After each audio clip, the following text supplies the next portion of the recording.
Figure 1.30 shows 1.30 okay okay ये question तो तुम पूछोगे ही मुझे पता है। ठीक है, और कोई क्वेश्चन करा दो। क्वेश्चन नंबर 1.13 ये तो हर स्टूडेंट को पूछना ही चाहिए, जो पढ़ता है वो पूछता है इसको। इसमें क्या दे रखा है, एक डिप्लेशन इलेक्ट्रिक फील्ड दे रखा है। डिप्लेशन इलेक्ट्रिक फील्ड में से पार्टिकल इलेक्ट्रिक फील्ड के परपेंडिकुलर मूव करते हैं।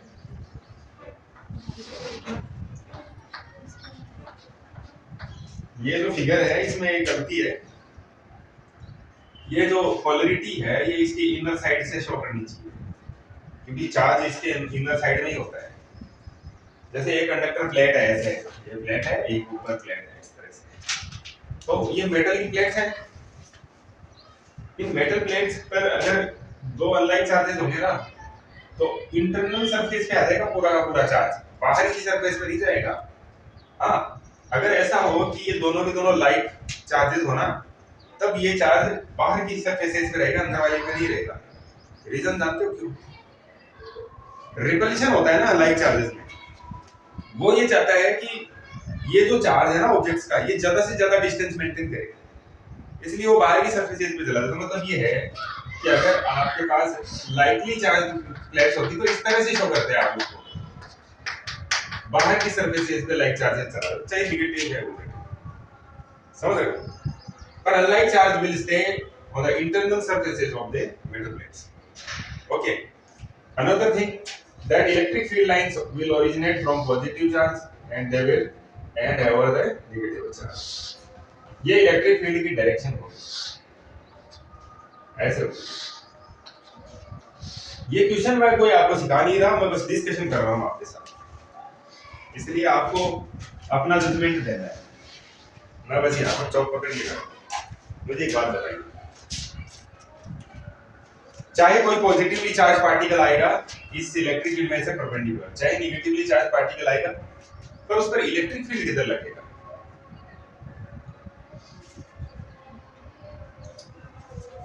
तीन पार्टिकल्स इस इलेक्ट्रिक फील्ड में शूट हो रहे हैं, एक तो बीचों बीच ऐसे ऐसा है, एक थोड़ा सा एक्स डिस्टेंस ऊपर से है और एक एक्स डिस्टेंस नीचे से है।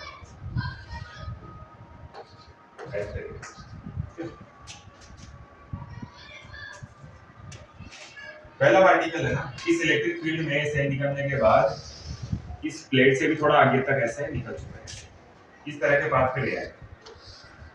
ठीक है, ऐसे गया पार्टिकल नंबर 1।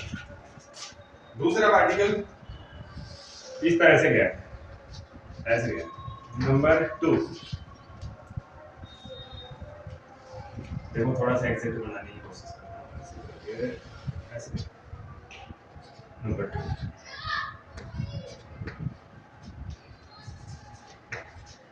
ये पार्टिकल नंबर 2 है। तीसरा पार्टिकल इलेक्ट्रिक फील्ड को क्रॉस करके ऐसे गया, नंबर 3।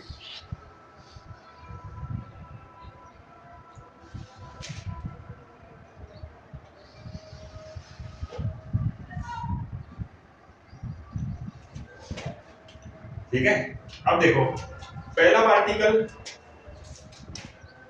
इससे x डिस्टेंस ऊपर से, ये सेंटर है, ये x डिस्टेंस ऊपर की तरफ है और ये x डिस्टेंस नीचे की तरफ है। अब इस तरीके का स्टैंडर्ड बना रहे हैं, ठीक है। अब इसका जो रिफ्लेक्शन है, देखो यहाँ पर ये y डायरेक्शन में इतना डिस्प्लेस हो गया, समझ रहे हो? दूसरा पार्टिकल डिस्प्लेस हुआ इससे थोड़ा कम। तीसरा पार्टिकल ये डिस्प्लेस हुआ है इससे थोड़ा सा इस तरीके से, ठीक है। तो मैक्सिमम शिफ्टिंग किस पार्टिकल की हुई है? नंबर 1 की, 2 की या 3?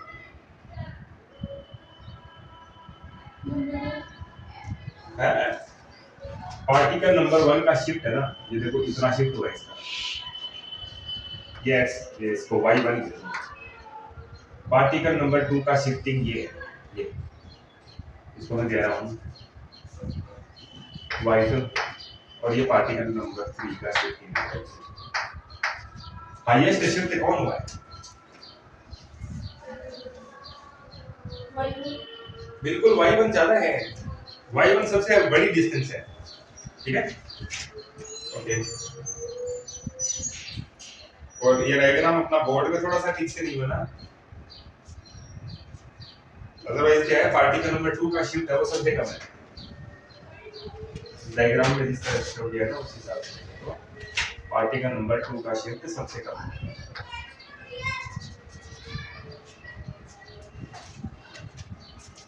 नंबर 2 का शिफ्ट सबसे कम है, ऐसे शो किया डायग्राम।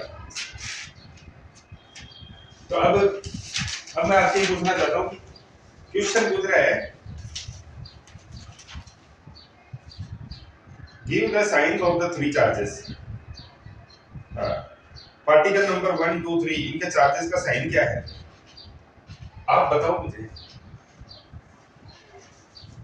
पॉजिटिव नेगेटिव किस तरह के चार्जेस हैं इनका, तीनों के चार्ज बताओ। दो तो नेगेटिव है, एक पॉजिटिव। दो नेगेटिव है, कौन कौन से नेगेटिव है? 1 और 2। बिल्कुल ठीक है आपकी बात, क्योंकि पॉजिटिव प्लेट की तरफ बेंड हुए हैं, इसका मतलब इनपे इलेक्ट्रिक फोर्स इस तरफ लगा है, इस तरफ इलेक्ट्रिक फोर्स लगा है ऊपर की तरफ, और उसका रीजन क्या है, इसमें नेगेटिव चार्ज है, इस पर भी नेगेटिव चार्ज है, इधर ही है, और इस पर कैसे है, पार्टिकल 3 पर पॉजिटिव चार्ज है, ये इस तरफ शिफ्ट हुआ है क्योंकि इस पर इलेक्ट्रिक फोर्स इधर लगा है नेगेटिव प्लेट की तरफ। आपका ये कंक्लूजन ठीक है, आपका कुछ है।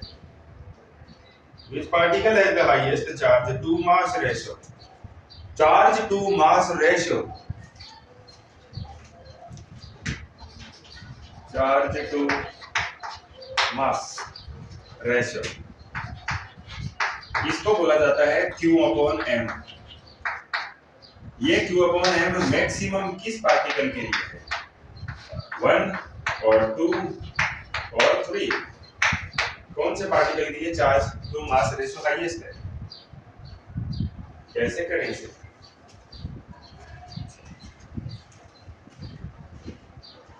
एक बात बताइए,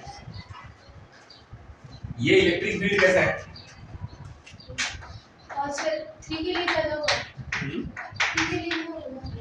3 ऐसे तो नहीं कह सकते बेटा, हमारे पास कुछ सॉलिड बेस तो होना चाहिए, कोई रीजन होना चाहिए सॉलिड, उसके बेस पे हम कह सकते हैं, ऐसे हवा में कैसे कहते हैं? देखें कैसा फोर्स है, इलेक्ट्रिक फील्ड कैसा है, यूनिफॉर्म। और मान लो जो पार्टिकल इसमें जा रहा है, एक पार्टिकल की बात करते हैं, मान लो कोई एक पार्टिकल इसमें एंटर करके ऐसे जा रहा है, ऐसे जा रहा है, तो उस पर जो इलेक्ट्रिक फोर्स लगता है, electric field is uniform, hence electric force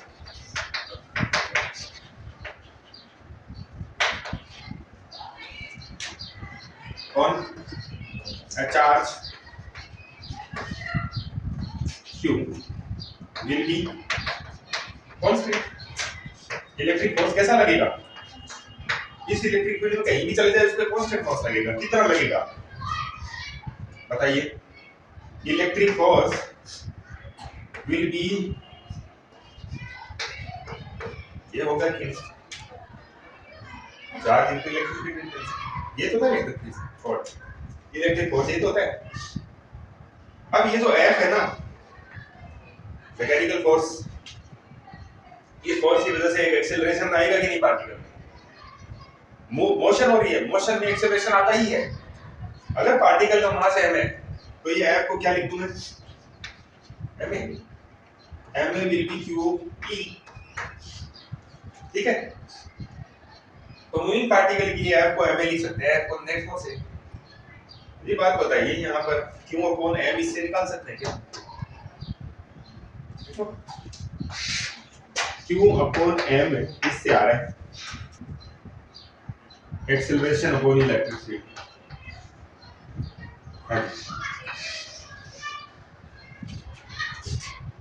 The particle having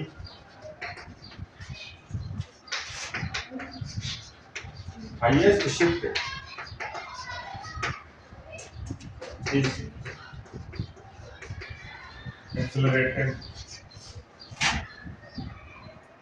maximum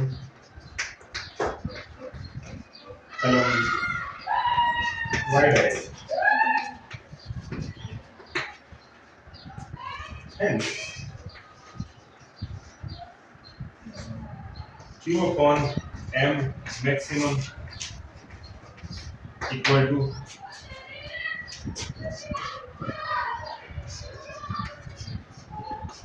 किसके लिए? पार्टिकल 1 के लिए। मिनिमम किसके लिए हो जाएगा? जिसका y मिनिमम होगा। जैसे कि आपके बुक के डायग्राम में देखोगे तो पार्टिकल 2 है उसके लिए ये मिनिमम शिफ्ट हुआ है। ठीक है? तो पार्टिकल 2 के लिए मिनिमम। अब एक बात सोचो, आप ये कहोगे कि सर ये y का ये क्या इस पॉइंट का क्या आपके पास जनरल बेस है? जनरल बेस ये है कि इसका जो एक्सेलरेशन है, एक पार्टिकल के लिए एक्सेलरेशन तो यूनिफॉर्म होएगा।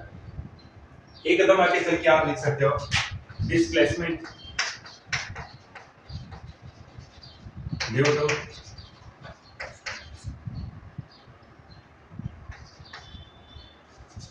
एक्सेलरेशन।